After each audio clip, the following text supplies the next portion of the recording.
Hello everyone, welcome back to my YouTube channel EXPONENT. My name is Yashika. So today in this video, I will be talking about a very important topic, and that is Industrial Dispute Act 1947. So without wasting much of your time, let's get started. See, suppose there are two friends, right? Friend A and friend B. They had a fight, right? उनकी कुछ लड़ाई हो गई, right? And that fight is it is related to their personal matter. It is not, related to whole class, right? It is their individual matter. So this kind of fight is called as individual fight or their personal fight, right? So now what happened is this fight got extended to the whole class. अब वो fight उन दोनों के बीच की पूरी class की बात हो गई है, right? 20 of the students are in favor of A and 20 of the students are in favor of B. Now their fight is extended to whole class. So now this fight is, it is not only their personal fight, but it is the matter of the whole class, right? यहाँ तक समझ में आया? Individual fight क्या होती है और total पूरी class की fight क्या होती है, ठीक है?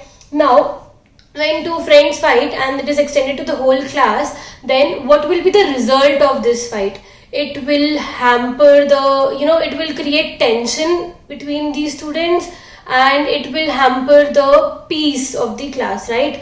जो भी tensions बनी रहेंगी class में और ये fight का result होता है, ठीक है? तो अब हम इसी same story को relate करते हैं industry से. Right, now let's look at this dispute from industry point of view.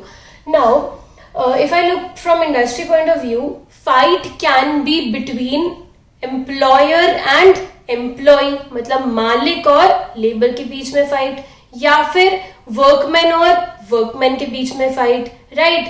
या फिर employer और employer के बीच में fight. यही तीन चीजें होती हैं.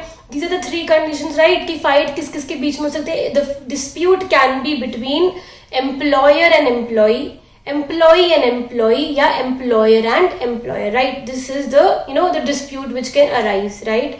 So as I told, we are talking about Industrial Dispute Act, right? So we are not covering the individual dispute. हम एक पर्सन का डिस्प्यूट को हम इसमें बात नहीं कर रहे. We are talking about the पूरे क्लास का dispute which I talked, right? So here we a single person can not raise a dispute.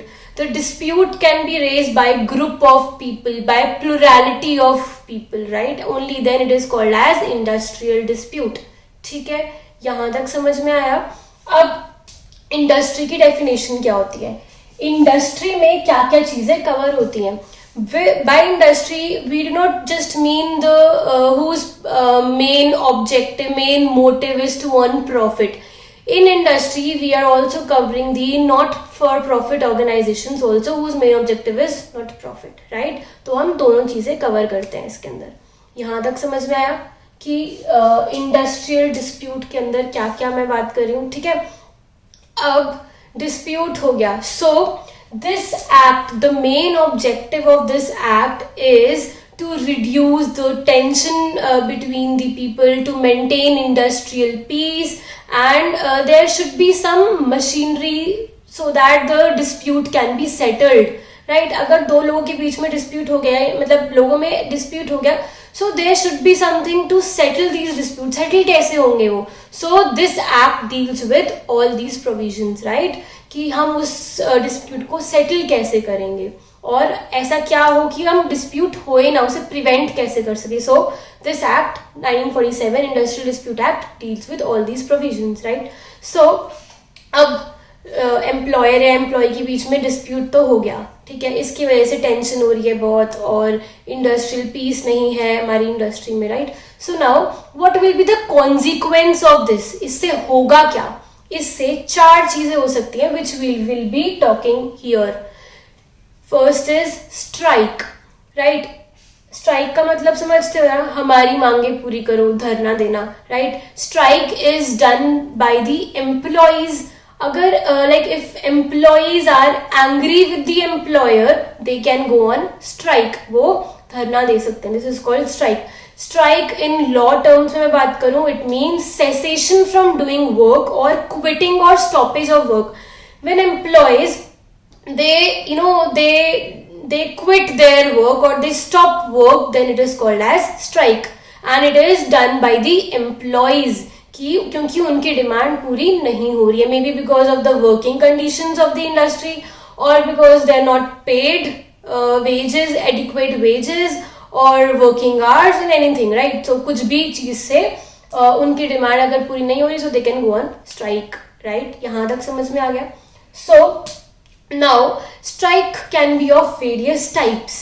कैसे कैसे types होती है strike की?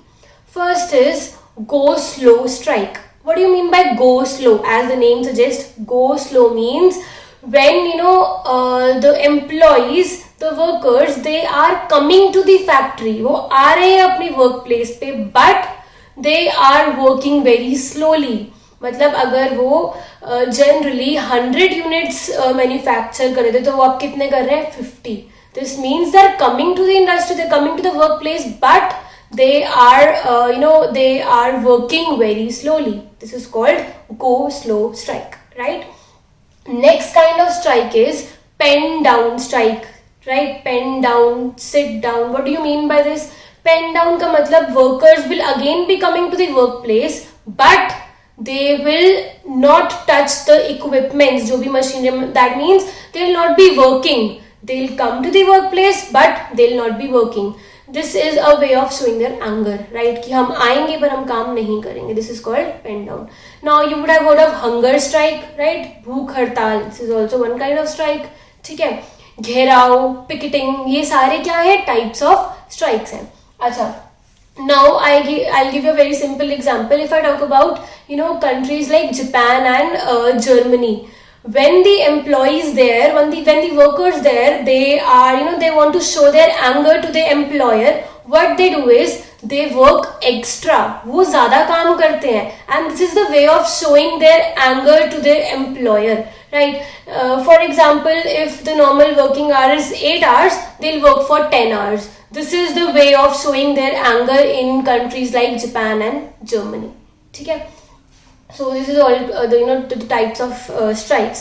Now अब strike, हम जो इसमें strike की बात कर रहे हैं ना, वो हम एक नॉर्मल उसकी बात नहीं कर रहे, हम बात कर रहे हैं पब्लिक यूटिलिटी सर्विस की. पब्लिक यूटिलिटी का मतलब होता है जहाँ पे बहुत मासेस इन्वॉल्व होते हैं, जैसे हॉस्पिटल्स, राइट? तो हम पब्लिक यूटिलिटी की बात करते हैं कि हम इसमें बेसिकली उसको कवर कर रहे हैं, right? So in case of public utility की जो वर्कर्स हैं उनको कुछ कंडीशंस पूरी करनी पड़ती है, तभी वो स्ट्राइक कर सकते हैं. वो क्या कंडीशंस है?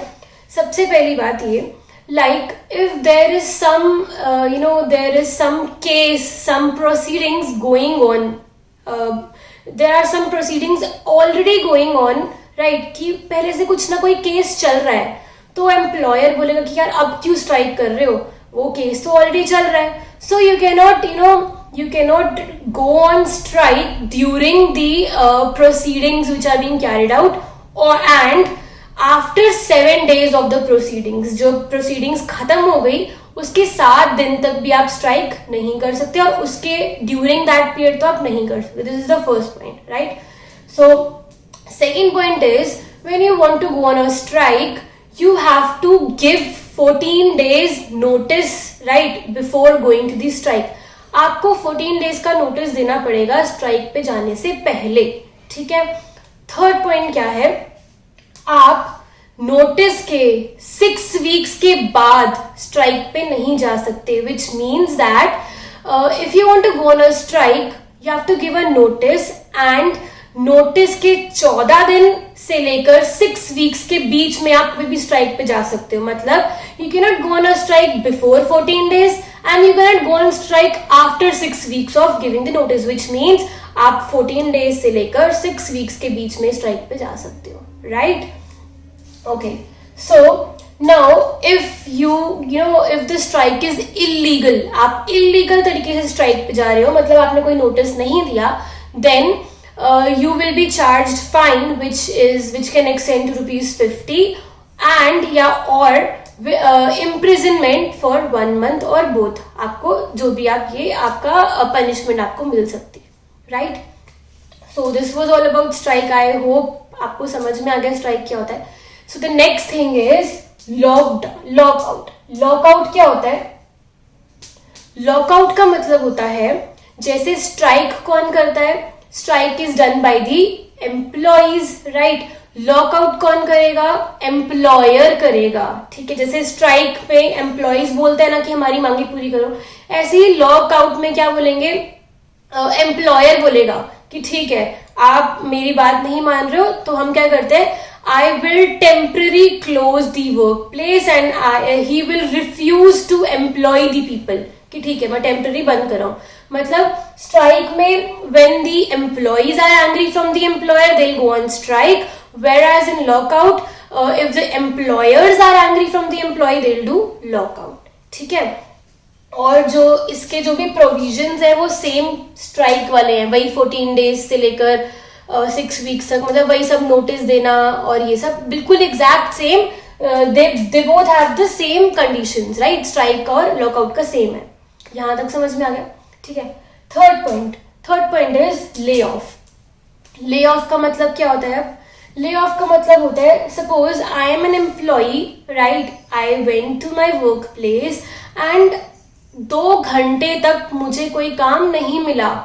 आई was not given any work, right. May be because of there was no power that time, electricity problem थी, या may be because of some default in the machinery में कुछ काम नहीं कर रही थी, और may be because of lack of raw material, order, कुछ भी, जिसकी वजह से मुझे कोई काम ही नहीं मिला. मैं गई और मुझे 2 घंटे तक मैंने वेट करा, मुझे कोई काम नहीं मिला, which is called lay off. Lay off means when there is no work and you waited for 2 hours, right? So in this case the employer will have to communicate to the employee that whether they'll have to wait, they'll have to come in the workplace and wait, or whether they can just go and they will be called jab bhi kaam aayega. So they have to communicate, right? So for this the employer will have to give compensation to the employee. उसकी गलती थोड़ी ना कि काम नहीं है, तो इसलिए एम्प्लॉयर को क्या करना पड़ेगा? कंपेंसेशन देना पड़ता है. That compensation is 50% of basic पे प्लस डीए. 50% आपको देना पड़ेगा एम्प्लॉय को. ठीक है, यहां तक समझ में आया? Okay. So the last point is retrenchment. Retrenchment means discharge of surplus labours from the industry. मतलब मेरी फैक्ट्री में जरूरत से ज्यादा लोग काम कर रहे हैं, so what I did is I will discharge the surplus labor, right? You would have heard of a concept called dead weight loss in economics. यही सेम है ये, कि एक्स्ट्रा काम कर रहे हैं जिस वजह से, मतलब जितनी जरूरत नहीं है, which is called retrenchment, right? अब मैं सपोज आज मैं अपनी फैक्ट्री में गई और मेरे पास नोटिस आ गया, मतलब मुझे आज ही बोला गया कि अब आपको हम हटा रहे हैं. So you cannot do this. अगर आप ऐसा कर रहे हो, you will have to give me wages. अच्छा, अब इसकी कंडीशन देखते हैं कि आपको क्या करना है इसके लिए. Employer has to give 1 month notice prior to retrenchment. अगर मुझे निकाला जा रहा है, so I will be pre informed about it 1 month before the retrenchment. मुझे 1 महीने पहले नोटिस दे दो. ठीक है, अगर आप नोटिस नहीं दे रहे हो, ठीक है, एकदम से मुझे बोल रहे हो कि निकाला जा रहा है, तो आप उस 1 महीने की मुझे एक्स्ट्रा क्या दोगे? सैलरी दोगे. This is what retrenchment is. यहां तक समझ में आया? अब अगर मुझे निकाला जा रहा है, उस टाइम पर the employer will have to give me average salary of 15 days for each completed year of service. इसका क्या मतलब हुआ? जब मुझे निकाला जा रहा है तो मुझे सैलरी मिलेगी जाने के टाइम पर. वो क्या सैलरी होगी? सी, एवरेज पे, जितनी मेरी एवरेज पे है डिवाइडेड बाय 30 करते हैं अगर हम, तो क्या आती है? This will be 1 day salary, right. Into 15 से क्या आ जाएगी? 15 days की salary, into number of completed year of service, जितने साल मैंने काम किया उसके मल्टीप्लाई कर दो. So you will be getting this amount at the time of discharge. समझ में आया? But retrenchment doesn't include voluntary retirement, कि मैं वॉलेंट्री जा रही हूँ. रिट्रेंचमेंट मतलब मुझे निकाला जा रहा है, मैं अपने आप नहीं जा रही हूँ. ठीक है, और रिट्रेंचमेंट मतलब अगर मैंने like if I was involve in some fraud, मैंने कुछ गड़बड़ कर दी, तो इसलिए मुझे निकाला जा रहा है as a punishment. Even then this will not come under retrenchment. ठीक है, अगर मैंने फ्रॉड कर दिया, गलती कर दी, तो वो मेरी मिस्टेक है. रिट्रेंचमेंट मीन्स मेरी कोई गलती नहीं है, उसके बाद भी मुझे निकाला जा रहा है. इसी को रिट्रेंचमेंट बोलते हैं, just because there was surplus labour in the factory. Fine. So this was all about Industrial Dispute Act. We studied about strike, lockout, layoff and retrenchment. Like if you liked my video, I will be providing you the part 2 of the video where I will be discussing about various machinery settlement की dispute को कैसे settle किया जा सकता है. I will be providing you through my next video. So I hope you liked my video. Thank you so much for watching.